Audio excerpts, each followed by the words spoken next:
it's 5 o'clock. I'm going to go ahead and call tonight's meeting of the Utility Services Board to order. First on the agenda, we have approval of the minutes from our previous meeting. And are there any discussion about that or any changes to the minutes? All right, seeing none, then is there a motion to approve the meetings from our last meeting? So move.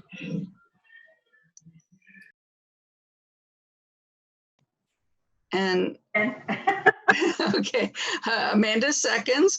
And Latrina, can you please call the roll? Sure. Bannock, Yes. Sherman, Yes. Eman, Yes. Burnham, Yes. Kapler, Yes. Parmenter. Yes.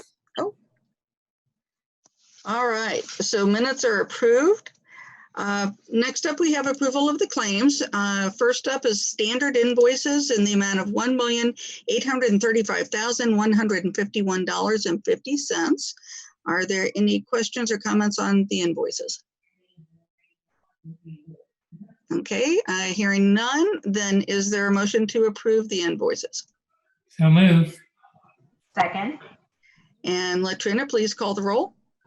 Sherman, Yes. Kapler, Yes. Parmenter, Yes. Bannock, Yes. Burnham, Yes. Eman. Yes. Okay, invoices are approved. Next up, utility bills in the amount of $73,596.27. Are there any questions on the utility bills? All right, seeing none, is there a motion to approve utility bills? So move. All right, and Latrina, please call the roll. Burnham, Yes. Sherman, Yes. Eman, Yes. Parmenter, Yes. Kapler, Yes. Bannock. Yes. Okay, utility bills are approved. Now we have wire transfers in the amount of $513,870.92. Are there any questions or comments about wire transfers? Seeing none, is there a motion to approve? So move. Second. And Latrina? Kapler, Yes. Bannock, Yes. Burnham, Yes. Parmenter, Yes. Eman, Yes. Sherman. Yes. Okay, wire transfers are approved. Next, we have customer refunds in the amount of $212.49. Any questions or comments about customer refunds?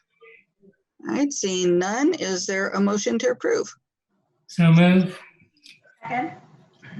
And Latrina? Sherman, Yes. Parmenter, Yes. Kapler, Yes.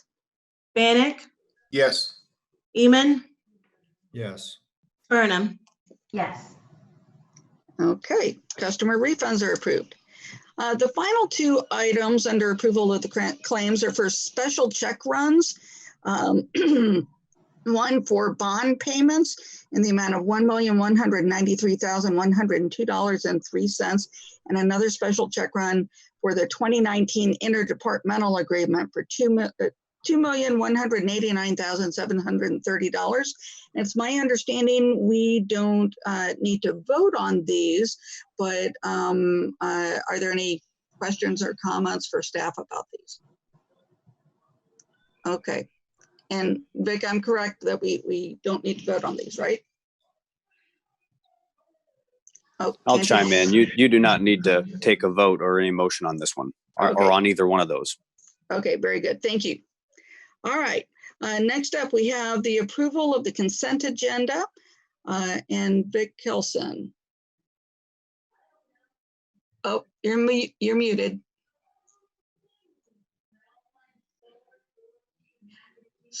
Still can't hear you.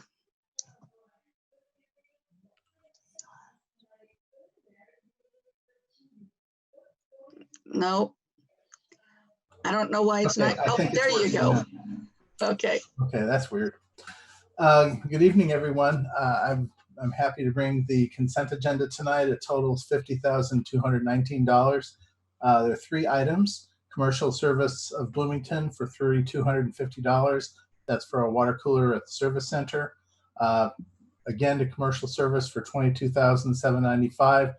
Replacement of corroded piping at the Monroe plant. And then a contract with Arcadis for $24,174. These are consulting services for CVU's emergency response plan. Does any board member wish to consider any of these separately?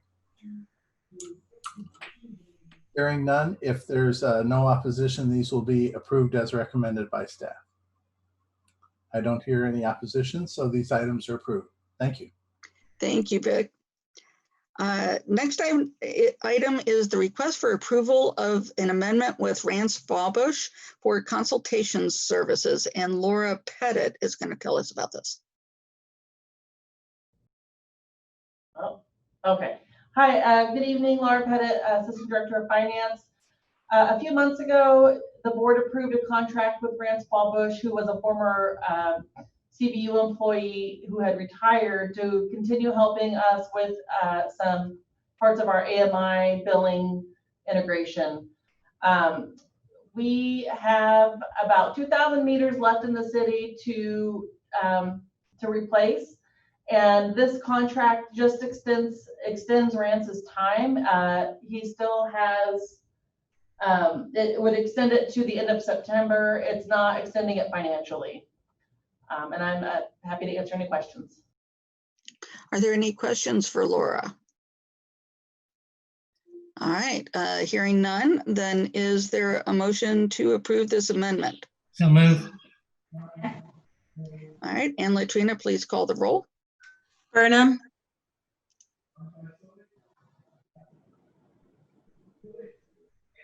Burnham, Yes. Eman, Yes. Kapler, Yes. Parmenter, Yes. Sherman, Yes. Bannock. Yes. Okay, that amendment is approved. Next item, request for approval of a first amendment to the agreement with Donahue and Associates for the Blucher Pool wastewater treatment plant UV disinfection system improvements. And Brad Schrader is going to tell us about this. Brad? Yes, hi, this is Brad Schrader with the engineering department.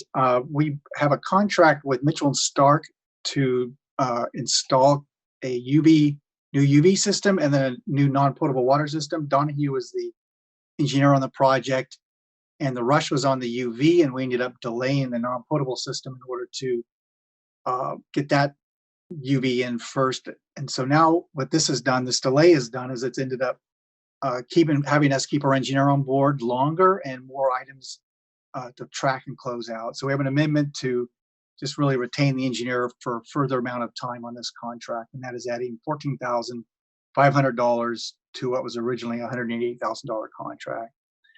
If anybody has any questions, I'd be happy to answer them. Okay, any questions from the board? All right, seeing none, is there a motion to approve this amendment? So move. Second. And Latrina? Parmenter, Yes. Eman, Yes. Sherman, Yes. Bannock, Yes. Burnham, Yes. Kapler.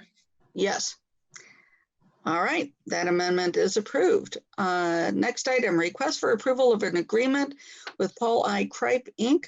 for design plans for site development of the Winston Thomas property. And Brad Schrader is again going to talk with us about this item. Yes, hello again. The Winston Thomas plant, we are doing some evaluation to use that as potentially a new site for our new service center. And what this will do is we are going to do a master plan to start the activity. We'll evaluate all of our, do a needs analysis, conceptual design, layout of the site, and then propose a few conceptual designs and do a detailed cost estimate on this. The contract value is $79,500, and it'll be accomplished by the end of the year. And then from this, then we'll decide, of course, much further discussions on what to do after this. Happy to answer any questions on this. Okay, are there any questions for Brad? Oh, How did we Jeff. choose Paul Kripe? Pardon me? How did we choose the selected vendor? So we went through an RFQ process where we sent out our request for qualifications from multiple vendors. We narrowed it down to 2 vendors. We brought those in for presentations and interviews on site. And then we evaluated them, a team of people based on which one we liked the best, and then check references and selected into that process. And I'll jump in. This is Chris Wheeler with City Legal. Sorry, but RFQ request for quotes actually, and it includes an evaluation of qualifications. So they were getting quotes as well, Jeff. Thank you very much. Jim. Yes, so Brad, this will be a service center ultimately. Yeah, this is the CBU, potentially moving our service center for CBU out to Winston-Thomas. So the whole building at the current building. Building, garage, parking lot. I think Vic was raising his hand to talk to this a little more. Jim, this is a master planning exercise to look at the possibility of using that site for a future site for all of CBU's activities. Right now, our garage is undersized. We're bursting at the seams at the service center. And moreover, the city is actually bursting at the seams in public works. So the overall concept would be that one day in the future, CBU might be residing at the Winston-Thomas property. Public Works and other departments would take over our existing service centers. So that would pay for part of the new facility. And also, this is a brownfield Superfund site reclamation project as well. So we're repurposing that former Superfund site for a number of different city activities. Thank you. Jason. Thanks, Gene.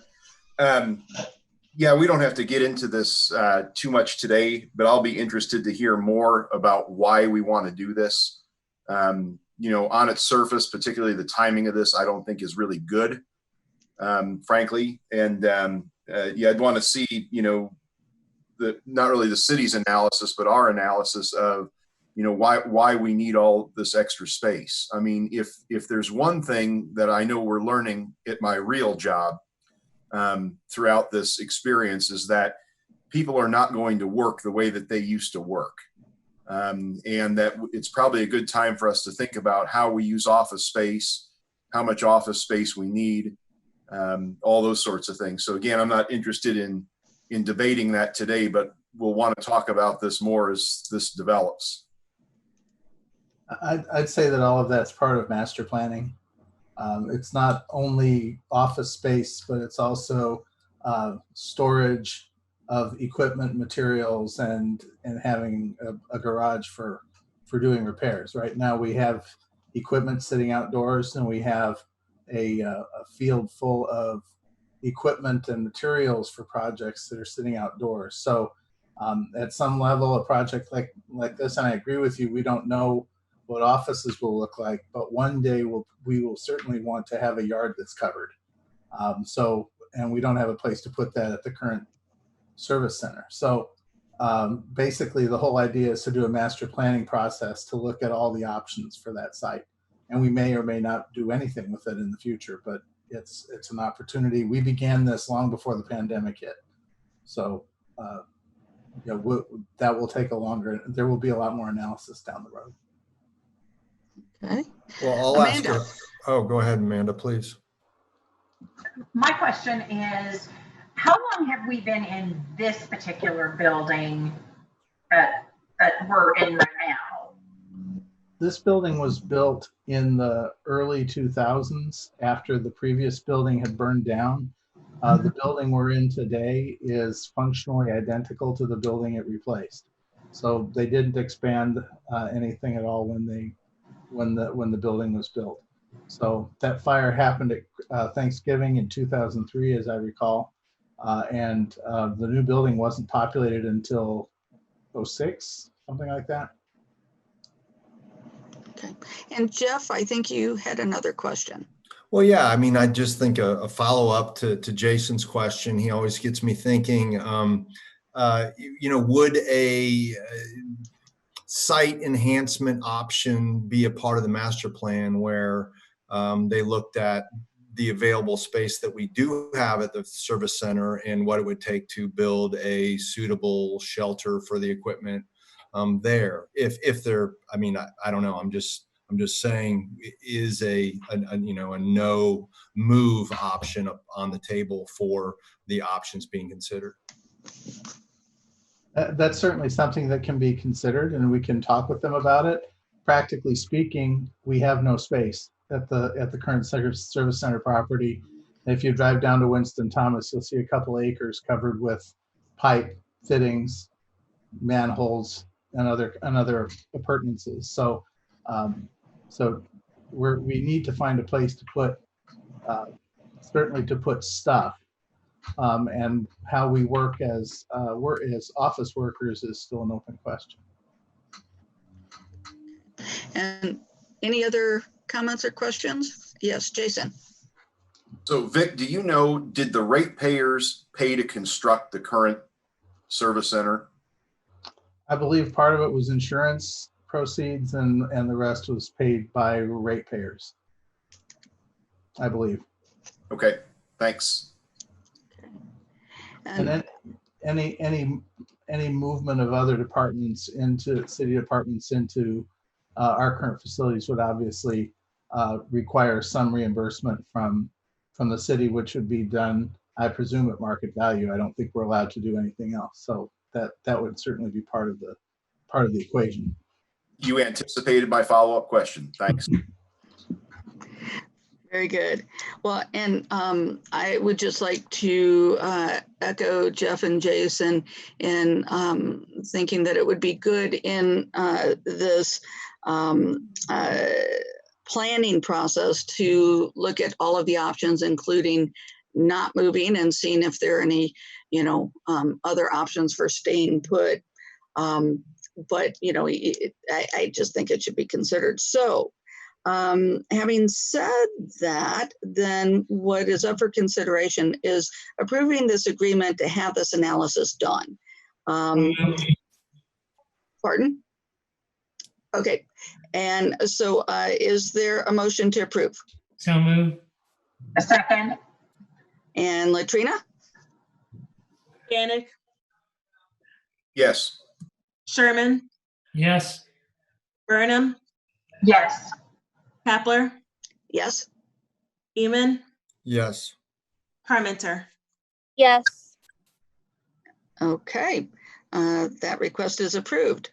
Next item Thank you. is request for approval of change order number 9 with Kreider and Kreider Inc. for the IU Hospital Offsite Sanitary Sewer Project. And I believe Phil Peden is going to talk with us. Phil. Thank you. Yes, Phil Peden with the engineering department. This is with Kreider and Kreider. It's our change order related to the MOU that was approved by the board several months ago with IU Health. This is an increase of $252,063.24. We're changing the contract time to Halloween in October, and it covers the cost of the lift station generator and control room building. They're going to construct that, and then they also have to bring power and water to that building. It's going to house the generator, the control room, and IU Health's bar screen. So I'd be happy to answer any questions. Are there questions from the board? Out of my ignorance, how often does a lift station include a bar screen? Well, it's not necessarily related to the lift station. It's a practice that's it's a pre-treatment. I'm familiar with the one at Winston Thomas, but I'd never heard of one associated with a lift station or at a separate site. Or do we have other examples of those in Bloomington?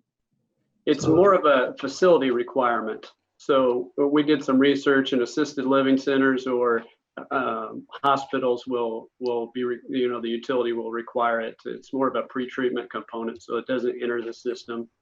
Right. Do we have any other examples of those other than at our treatment plants right now? Do we have bar screens in other locations in the city other than our treatment plants? And I see Vic wants to jump in. The reason for this bar screen is because this lift station discharges into a very long force main, much longer than any force main we've ever had in the system before. So that system is that force main and that entire pumping system is put at risk by rags, towels, diapers, any other things that might be coming out of a hospital.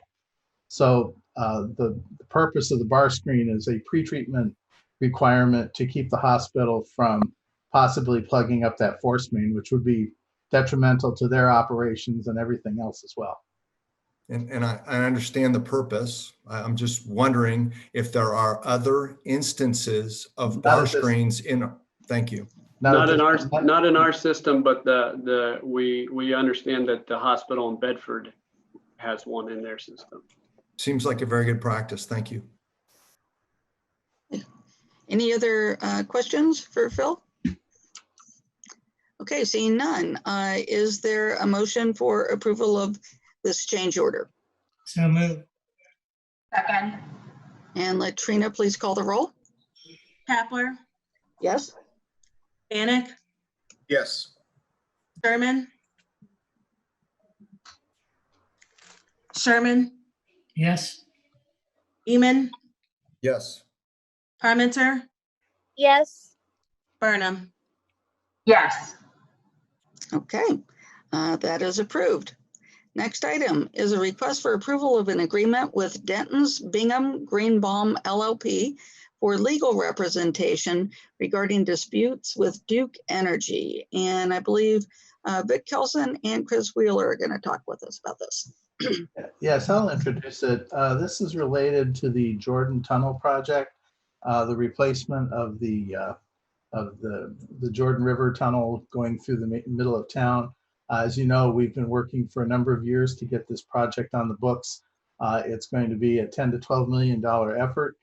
As part of that project, there need to be some relocations for other utilities, Duke, AT&T, and others over the course of the tunnel. Traditionally, what's happened in the past and what we anticipate is that all the utilities that have to be relocated in a project like this, it's up to them to pay for it. Duke is refusing to pay for their relocations, and we are at an impasse with them. And I'll let Chris explain from here on the nature of the dispute. Good evening, Chris Wheeler with City Legal. So when you're working with projects that are located in the streets, in the public right-of-way, when a municipality is doing work that is road related, so the primary functions of the road right-of-way, as you might imagine, would be like paving the street, maybe widening the street. Even sidewalks are considered part of the natural road right-of-way. But the United States Supreme Court has also determined that ushering stormwater away from the road right-of-way so that the traveling public is safe is also a function of road work. And in the world of utilities, with relocation of utilities, whenever you're doing work and you come across another utility that you need to have them relocate their utilities so that you can do your work, the general rule of thumb is that if you're in the road right-of-way, you as the other utility have to pay for moving your utilities. So in this case, in the road right-of-way, Duke would need to pay for its relocation of its utilities so that we can go in and do our work. If you find that a utility has an easement, some sort of a right legally documented to be in the real estate that it is located, that's a different story. And then the city would be required, in this case, to pay for that utility relocation. So it's a pretty clear marked line. And in our situation, The other utilities like AT&T and Vectren, they're working with us, working with our schedule, getting their utilities moved and out of the way so that we can do the work. Duke, on the other hand, has decided, and I don't really know why, but they've decided that they would like for us to reimburse them, even though their utilities are located in the road right of way, and our work is clearly road work. Even though we're called a water and wastewater utility, we are the city, and the city is doing road work. And so we're in this situation where we've asked, pretty pleased with sugar on top, will you move your stuff? They've said, no, thank you. They have invited us to pay money into an account that would be held in like an escrow or a trustee's account while we litigate the issue. They'd be happy to move the infrastructure if we were to go ahead and put the money up for them and then litigate over the issue. I thought that sounded great, but maybe because they should be bearing the risk of changing the law and creating new law, they should actually be the ones that put the money up while we get their utilities moved and we do our work and we litigate ad nauseum to figure out who's right and who's wrong. The law, as I read it and understand it, very clearly and squarely supports the city's position. But they're simply not cooperating. So I've reached a point where my influences are ineffective, and we thought that it would become very appropriate to have some larger, heavier hitters reach out to Duke and see if they can't break the log jam and at least get them to sit down at the table maybe and discuss reasonably some alternatives that might even work with regards to getting our project completed while we try to figure out what to do here. That's the reason why we're asking the board tonight to consider this expenditure because otherwise we would simply have to litigate because we don't have another option at this point. And litigation would be very long and costly, and we're trying to avoid that at the moment. So we're willing to spend some money to avoid spending a lot of money, if that makes any sense at all. I'm happy to try and answer questions that the board certainly would have and see if we can't help you understand what we're trying to do here. Thank you. Okay, Jim. Yeah, Chris, it sounds like you're well informed about this. You've given a real good explanation of what it's about. And then there's the fact that Vectren and AT&T have already agreed to move their utilities. I'm just wondering why city legal, you in particular, can't represent us with Duke rather than bringing in outside folks. Well, the line of thinking is that I'm sort of an unknown. I think they think maybe they can push us around. If you bring a larger law firm that echoes the exact same things that I've been saying and shows to them that we're serious about trying to get this resolved and not afraid to push forward, they might actually decide that they want to cooperate as opposed to realizing that they're going to have to go to the mat for this. They won a case up in Avon recently that's not related factually to what we're doing. It was a footpath. It was a rails to roads type of thing where they abandoned railroad work, turned it into footpaths, and work was done by the municipality within the footpath, which was a right of way, not a road right of way. So they were doing path work, and Duke pushed back and actually won, and the municipality had to pay them some money for relocation.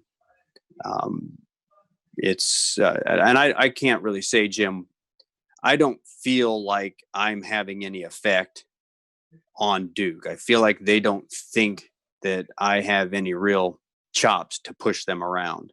And that's why I feel like we need to bring in some bigger guns. Denton's is a very large law firm. And I think if they can see that Denton's is going to bat for us, that maybe they'll actually decide to sit down and talk seriously with us. I don't know. And could be wrong. Remind me, what kind of money are we talking about for the relocation? It would be about $270,000 that they're asking us to pay for 3 location sites. One that's fairly significant. It's up in an alley, just it sits between Trinity Church and what used to be known as the Snow Lion restaurant. So in that little alleyway, we're going to be moving right through there. And they will have to move their utilities. They say they have to push it underground, which is going to be a large cost.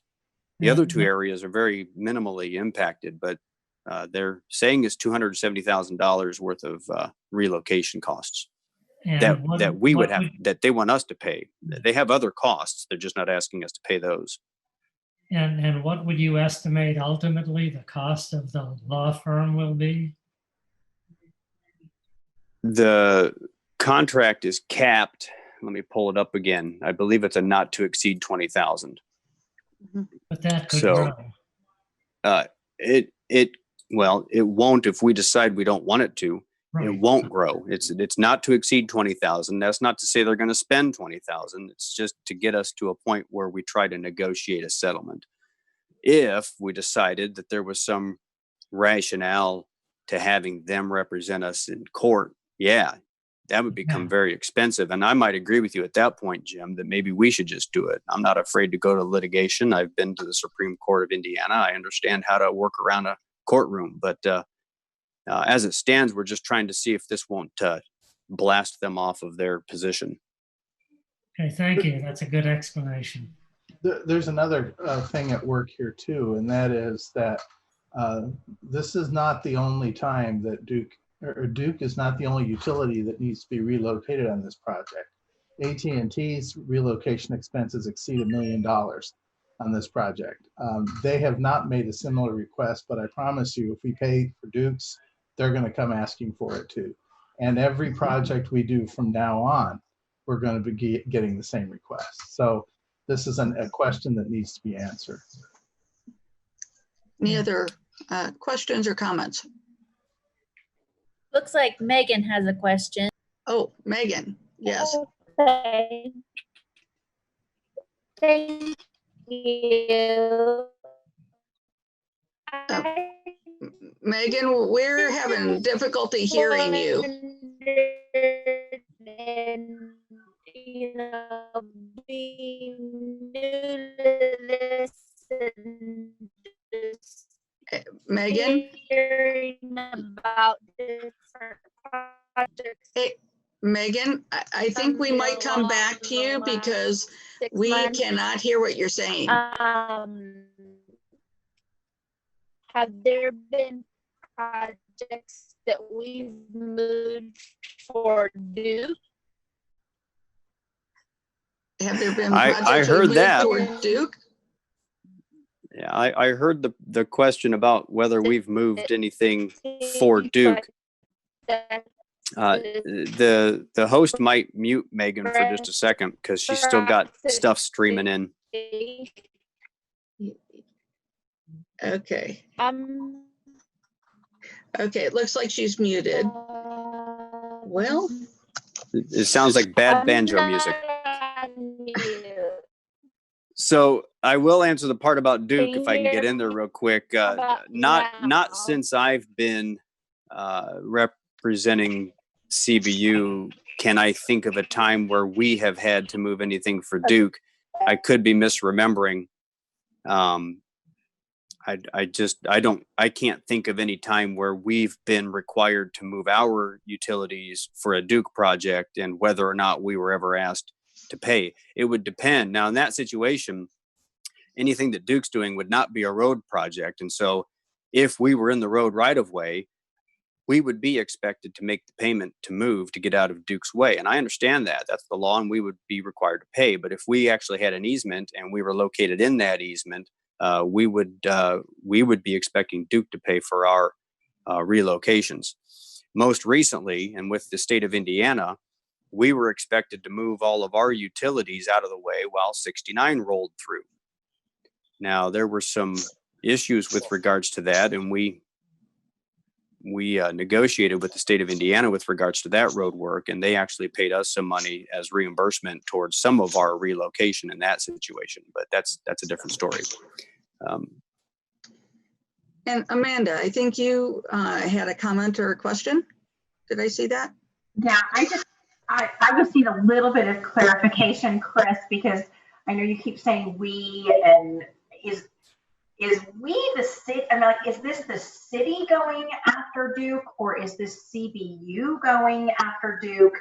And who's and then I guess kind of a second question to that is, whose responsibility should it be? Is it CBU's, or is it the city's?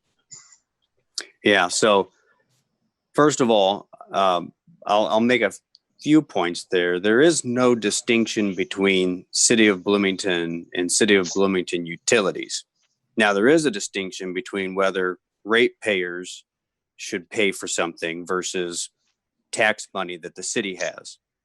But the city is CBU and CBU is the city. So with regards to whether the ratepayers should pay in a situation like this, if it ever got to that point, if a court ever told the city, we actually have to pay Duke, which I'll be surprised at that, but let's just say that happens, then this is truly a Jordan River culvert project, which is a storm water relocation. And so it makes perfect sense that we would use the rate monies from stormwater to pay for this stormwater project. Thank you, Chris. I just wanted to make sure that that was defined in there, because I know that sometimes wearing both hats, as you have to do, it needs to be clear as to why we're doing it. So I appreciate that. Thank you. Jim. So Chris, that's a really important point. I think if it comes down the line, if the ratepayers of Bloomington know that it's going to come out of their pocket, then I could imagine getting some initiative together to organize all the ratepayers of Bloomington to communicate with Duke. Mm-hmm. Okay. Vic. Can't hear you, Vic. That's so strange. Megan typed a question about whether Duke has moved for any other projects recently.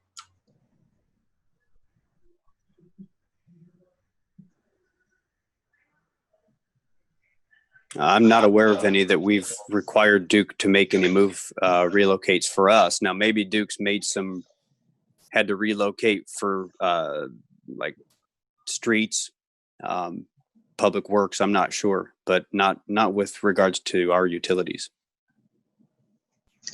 And I have just two questions. One is, are these negotiations, this negotiation process with Duke, putting us behind in terms of moving forward with this culvert project? And secondly, if we do need to go to court about this, what have you, I mean, the law, as you laid it out, Chris, is quite clear about this. We shouldn't even be having this dispute with Duke. And is there a chance that we can recoup any of the expenses that we're incurring to do this negotiation with Duke and potentially do a court case with them? So at the moment, these negotiations haven't pushed back the timeline. The big relocate up on the north end of the project, where I identified the alley between the church and the Snow Lion, that's not going to take place for another year or so. And the other work that we hope to get commenced at the beginning of next year that would require some very nominal pole support by Duke. They would simply have to keep a pole in place and support it while we're working underneath these these lines that are running above the streets. So no, I'm making a very long story here. Right now, what we're doing is not anticipated to cause any delay. If we had to litigate, then we start to get into a threat of some delay. And so finally, then your question about reimbursement, absolutely. If there's cost that's associated with us doing this work and the attorney fees that we're incurring, yes, we can ask that those get paid back as part of the cost of us having to get them to do what legally they were supposed to do all along. Okay, good. I'm glad to hear that. Okay, any other questions for Chris? Seeing none, is there a motion to approve this agreement? So move. Second. And Latrina, please call the roll. Eman, Yes. Bannock, Yes. Parmenter, Yes. Burnham, Yes. Kapler, Yes. Sherman. Yes. Okay, that agreement is approved. Thank you, ladies and gentlemen. Thank you, Chris. Next up, we have, is there any old business from the board? Is there any old business from staff? Okay. Any new business from the board? Any new business from staff? No. I don't believe there were any subcommittee reports. And so now we're at staff reports, and Kelsey Thetonia is going to talk with us about the approval of the 2020 residential stormwater grant recipients. Kelsey? Thank you, Jamie. Kelsey Thetonia, S4 coordinator. I'm going to present to you the 2020 residential stormwater grants recipients recommended by our review committee. First, I want to take a minute to thank our review committee, who spent a total of 6 hours in meetings plus time on their own reviewing these applications. They volunteered their time on their own to help us with this, with our decision. So I very much appreciate their time. We also appreciate the time of our staff who have put countless hours into this program this year. So start with a summary of what happened in our application process for 2020, and then I will present you with the projects that we are recommending for funding. So for 2020, we received 50 applications totaling over $275,857.98. That is twice as many applications as last year and more than double the funding requested. We moved the deadline up 1 month this year compared to last year. We had a deadline of April 1st, 2020. It still took us about the same time to review the application, so here we are. But we had 6 internal review meetings with just CBU staff. That was per recommendations from last year's review committee, that we provide a lot of the staff input, because so many of these projects our staff members are familiar with or can help tell the story. So we provided recommendations to the review committee based on our staff review. Then the review committee had another 6 meetings, and we went through every single project. Then the committee came up with our ranking and made decisions to fund a variety of projects, funding as many as possible, funding as many projects in our lower or underserved neighborhoods, and trying to fund as many projects up to the $70,000 that we had allocated for this program. So on July 1st, we had a final meeting where the selection was made. We chose 16 projects totaling $65,396.50. This is different from last year. We had 11 projects over $35,000, just to give you some perspective. So of the 16 projects for 2020, 8 of them are located in lower income neighborhoods, according to the census blocks analysis. So those comprise 56% of the total awarded funds, or $36,883. So in no particular order, I'm going to go through and list the 16 projects that the review committee is recommending for approval by the board. First one is 2409 South Rogers Street. Cost is $5,249. And the project is generally called a rain garden, but a lot of these categories don't encompass the entire project, but has a rain garden component to it. Next project number 2 is 2515 South Bryan Street for the amount of $3,134. That one again is a rain garden / drainage project. Next one is 919 North Oris Drive for $3,250, and that one is a bioswale. Next is 815 South Rose Ave for $3,500. That is a rain garden and other erosion control project. 907 South Manor Drive, or South Manor Road, for $3,265.50, another rain garden. 1009 North Woodburn Ave for $5,000, another rain garden project. 1700 South Clifton Avenue, $6,680 for a bioswale. 830 West 4th Street, $4,397 for a dry creek bed and rain garden project. 1529 West 8th Street for $5,898, a ditch stabilization project. 3300 North Brown Cliff Lane, $1,200 for an erosion control project. 2114 South Locust Court, $4,693, a drainage project with a rain garden. 3635 South Bainbridge Drive, $2,250, another drainage project. Number 13 is 2524 South Rogers Street for $5,420 for a rain garden project. Number 14 is 918 West 13th Street for $4,535. That's another drainage project. 1336 East South Downs Drive, $4,125, drainage project. 610 South High Street for $2,800, and that one is a dry creek bed. I can take any questions if you have any. Otherwise, thank you everyone for your support on this. Right. Jason. Yes, thanks for the report, Kelsey. And this question, I'm not sure if you can answer it, so feel free to give it to Vic or someone else if you can't answer it. What kind of internal controls do we have in place to monitor the progress of the work? And also talk to us about how the funding is going to happen. So that is, will CBU be paying contractors directly?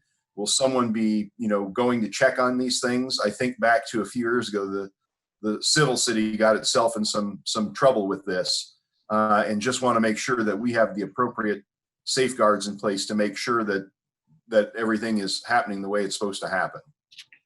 Absolutely, that's a great question. The first control we have is the grant agreement process. So last year we worked with Chris Wheeler to draft a grant agreement. Some of the language was modeled from the hand grants, I believe, but that was a 2-page document outlining what we expect of the project. We included their proposal, and it's basically an agreement saying that each party understands what is going to happen for a specific amount of money. As far as when the projects are actually happening, some folks asked me to come out on site when they were going in, which is great. I steered clear of telling them how to do something or giving any type of direction. And at the end of the day, we just want the project to serve the purpose it was designed for. Like, what is the stormwater need you're trying to meet? Is it a stabilization project? If it's a rain garden, are you planting the right amount of species? Is it the right size? Things like that. So I performed at least one site visit for each project, depending on the complexity of it. So some of them towards the end of the project, I would get a picture of what it looked like, and then the homeowner would either will pay their contractor, and then we would reimburse the homeowner, or we can receive an invoice from the contractor and pay the contractor directly. That worked for some homeowners who weren't able to straight up pay for a $3,000 drainage project. So we were able to relieve that financial burden for some of those folks who wouldn't normally be able to pay for a project like this. So I am supportive of those two different types of payments. At the end of the day, it's not too much harder for us to process either one of those, as long as we have the documentation that either it was paid for or we are receiving a bill from the contractor They go through the same process. They're all payments that get put into the utility service board packets for approval. And yeah, we don't process those payments until we've inspected it and made sure that it's actually installed. Within the grant agreements, they also have a 5-year maintenance contract. I don't have a schedule yet to really go out and really enforce them, but say, a few years pass and someone wants to get rid of it, well, we have a document saying that they were responsible for, weeding their rain garden, making sure their pipes are cleared, that there's no erosion happening, doing the maintenance that they need to do to keep it up. Thank you. So there's verifiable receipts from contractors that we see either one way or another, and that we are in fact inspecting these at their completion. Yes. Okay. Thank you. Amanda. I want to say, Kelsey, congratulations on another great year of doing this project, and to all the staff. And I think Jeff Eman might have been the board member on it. So thanks to everybody for taking the extra time on it. I want to make sure, to make sure if I'm correct on this, when the projects come through, the proposals come through, it has to be done with a contractor, correct? Or it just can't be a homeowner saying, I want this done and I'm going to do this and take this project on myself. These are ones that have been sought out by trained professionals who are going to do this correctly. I think I missed the end of your question, Amanda, but you mentioned having the cost estimates within their applications. So we use those cost estimates to decide the amount of funding. This year, we gave a little bit of wiggle room. We didn't fund it all the way up to the $70,000 in case we have some discrepancies, or we just need some little extra funding to help with any of these changes as we go through the grant agreement process. But it has been sort of difficult, and it was made even more difficult this year as the global pandemic hit right when people were supposed to be submitting their applications. We were pretty lenient, I think, with that deadline, and we tried to give them a little bit more time for that reason, so that we weren't having to put people at risk during the stay-at-home order. Christy has been managing this grants program for me this year, and she did a wonderful job keeping everything in line. We've also been doing more outreach to help people come up with their projects on their own and be able to get the resources they need to make these decisions. So we have a draft contractors list based on contractors we received from hand, contractors that we've worked with for the grants program previously, and anyone else who has approached us saying they want to be available to people on this list. So that's currently being managed by us. There's been high demand for that type of list, and it's not nearly complete, but we are trying our best to get the resources out there so that people know how to address their drainage and stormwater issues on their private property. But Amanda, to answer your question further, we do allow people to do their own work, but again, they have to submit a plan for it, and Kelsey will inspect it at the end to make sure that it's installed correctly and everything. And we won't pay for like tools. If they're going to rent a piece of equipment, we'll pay for that. But if they're buying hand tools or stuff like that, we do not pay. We have a list of things we won't pay for if they're doing their own work. That's what I was looking for too. So thank you. Thank you, James. Thank you. And they have to provide receipts. Okay. All right. Very good. Any other questions? I would just like to add that we're solving this year some real health-based problems out there in some of these lowest median neighborhood incomes, these socioeconomically challenged areas, and I'm very pleased that 3 of those projects reached the highest level in terms of our review and made it to this final list, and was glad that the utility could help in that way. And thanks again to staff for all their input in making it easy to be a reviewer. Excellent. Thank you, Jeff. And thank you to the review committee and to staff for implementing what I think is a really helpful, needed program. So these are some exciting projects. So thank you very much, Kelsey, for all your work on this. Okay, so my understanding is that we need to vote to approve the recommendation of these grants to the list that was provided. Is that correct? Okay, so having said that, is there a motion to approve this list of residential stormwater grant recipients? Yes, I would move to approve. Okay, Jeff moves. Is there a second? Second. Second. Okay, I think Jim seconded that. And Latrina, can you please call the roll? Sherman, Yes. Eman, Yes. Bannock, Yes. Parmenter, Yes. Burnham, Yes. Kapler. Yes. All right. That list of recipients is approved. Thank you very much. Next, last up, we have Jean? petitions. Jean, Yes. I have another thing for Stephanie. Oh, I'm sorry. Go ahead, Vic. First of all, I want to thank Jeff and the committee for all the work they did, and Kelsey for her leadership in executing this program again this year. It was, I think they've done a marvelous job again. I do want to follow up on the discussion we had 2 weeks ago regarding late fees and service disconnections for non-payment. Within days after we had that discussion, the IURC and the governor both ordered the moratorium to be extended for 6 additional weeks until, I can't remember the exact day, August 14th, I believe it was. We discussed it, and because our billing cycles pretty much go from the first of the month to the first of the month, we're going to go for 2 months. So our original plan was that the first bill that would be liable for a late fee would have been July's bill, which would mean in August. We're going to move that back to September's bill, which means there wouldn't be any kind of a late fee until October.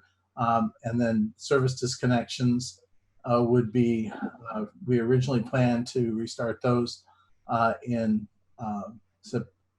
September, and now we're moving that to November. Okay. That's all I have. Thank you. Okay, thank you. Okay, so last up are petitions and communications from the public. And Holly, are there any communications on our Facebook Live page? No questions or comments via Facebook. Thank you. And do we have any members of the public on our Zoom meeting? I don't think so. Okay. Then with that, is there a motion to adjourn? So move. All right, we are adjourned. Thank you, everybody.